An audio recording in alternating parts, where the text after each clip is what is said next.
Сайн байцгаана уу? Өнөөдөр бид хятадын тухай ярих юм.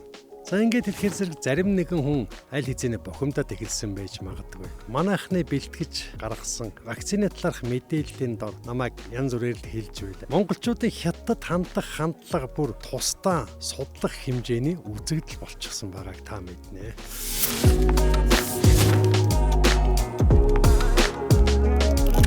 Бид хятадыг үзий яддаг хэрнээ хятадын барааг хэрэгэлдэг. Хятадын зах зээлд найддаг. Бүр хятадаар дамжуулж дэлхийн нийтэд холбогддог. Хятадаас хараад болохгүй гэж орилоод төмөр замын нарийн царгаа сайхан айдсараа нэг хүнийг төрийн өндөр албанчаалд аваачих хэмжээний хүртэл даамжраад одоо түүндээ харамсаж суугаа хүмүүс ч бас байдаг. Айдс манд бодлого болохгүй. Уур уцаар маань стратеги болдгоог бид эндээс харж болох юм аа. Өнөөдөр бид барууныхны нүдээр биш, дотроос нь хятадын тухай Лондонгийн их сургуулийн эдийн засгийн профессор К. Южүний ярьсан яриаг товчлон та бүхэнд хүргэхээр бэлтгэлээ. Хятад гэдэг дарангуйлагч, хуулбарлагч аюултай улс уу эсвэл бидний ойлгож амжаагүй систем үү? Жин Кэйүн 1982 оны 11-р сарын 13-нд төрсөн хятадын эдийн засагч юм. Тэрээр 2004 онд Харвардын их сургуулийг бакалаврын зэрэгтэй, 2009 онд мөн сургуульд эдийн засгийн ухааны докторийн зэрэгтэй төгсжээ.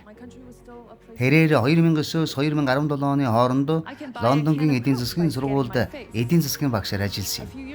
Мөн 2017-оос 2024 оны хооронд тус сургуульд дэд профессороор ажиллаж байлаа.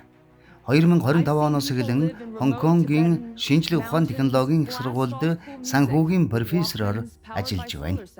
Гадагшаа яваад ирсэн хүн болгон тэгдэг болов уу? Эсвэл би ганцаараа тэгдэг юм уу? Ялангуяа хятадаар дамжиж ирэхээрээ хятадын хөгжлийг хараад миний атаархал төрдөг. Энэ бол зүгээр нэг байшин барилгын тухай яриа биш. Хүмүүс нь хүртэл нүдэн дээр өөрчлөгдөд ахаар өөрсдөөсөө ичдэг. Хятад бол яг одоо энэ дэлхий дээр байгаа цөөхөн коммунист орны нэг. Барууны олон хэвлэл болон улс төрчдийн хэлдгээр хятад бол хатуу хяналттай, бүхнийг нэг хүн шийддэг, ард иргэдэнд дуулууртай улс гэж яригддаг. Гэвч энэ нь хятадын нийгэм улс төр эдийн засгийн логикийг бүрэн илэрхийлж чадах болов уу гэдэг талаас нь бүгдээрээ харцгаая. Мөн хятадыг олон хот, муж, орон нутгийн засаг захиргаа, төрийн ба хувийн компаниуд, намын бүтэц, зах зээл, соёлын огтлын цэг гэж харах хэрэгтэй юм болов уу? Өнөөдөр хятадын эдийн засгийн талаар бидний ойлгодог энэ ойлголт буруу юу, зөв үү? Хамгийн том буруу ойлголт бол хятадын эдийн засгийг цөөн хідэн хүн бүр нэг хүн бүхэлд нь удирддаг гэсэн төсөөлөл. Бодит байдал дээр төвлөрсөн улс төрийн системтэй ч эдийн засгийн хувьд тийм биш. Орон нутгийн засаг захиргаа, хотын дарга нарын үүрэг маш чухал бөгөөд хятадын эдийн засаг нь Америкийн нэгдсэн улсаас ч илүү олон талтай байж магадгүй. Та үүнийг нэг жаахан дэлгэрүүлж тайлбарлаж өгөхгүй юу? Баруунд хятадын иргэд эрх барьж байгаа хүмүүст сохроор захирагддаг гэж боддог. Гэвч хятадд эрх мэдэлтэй харилцаа илүү нарийн. Энэ бол дифференс буюу хүндэтгэл үзүүлэх харилцаа болохоос сохроор дагдаг дуулууртай байдал биш. Хүмүүс тогтвортой байдал, аюулгүй байдал, амар тайван байдал, хөгжил цэцэглэлтийнхээ төлөө тодорхой хэмжээнд эрх мэдлийг хүлээн зөвшөөрдөг юм.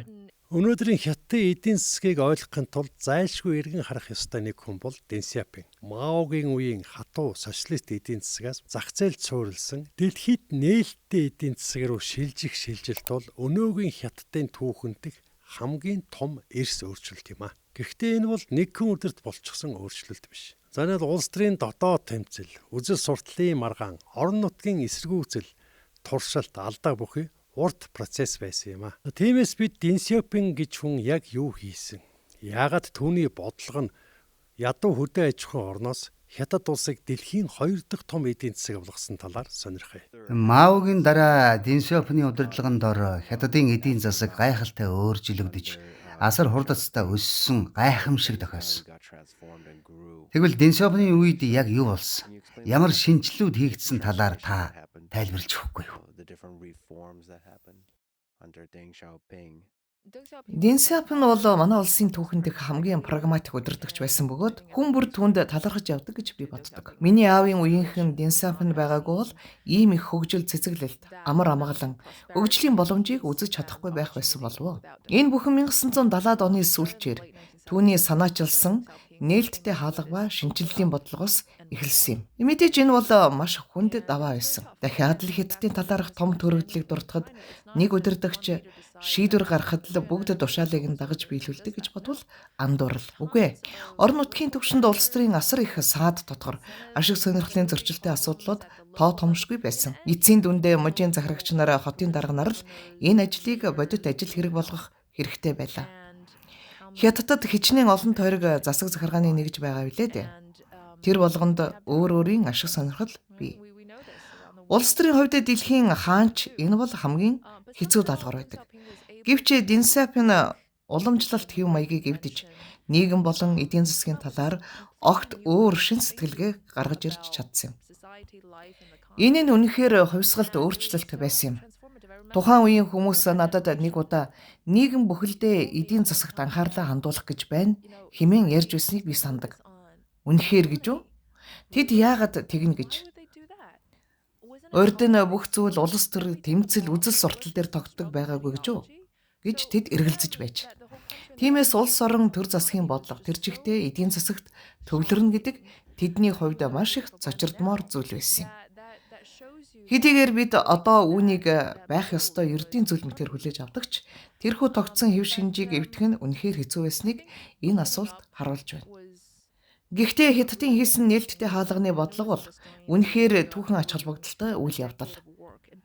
Энэ бол зөвхөн дэлхийн худалдааны байгууллагад элсэх гэж биш, харин тэрхүү цэгт хүрэх олон 10 жилийн бэлтгэл ажил байсан юм. Барууныхын Хятад бол инновац хийдэггүй зөвхөн хуулбарлалт.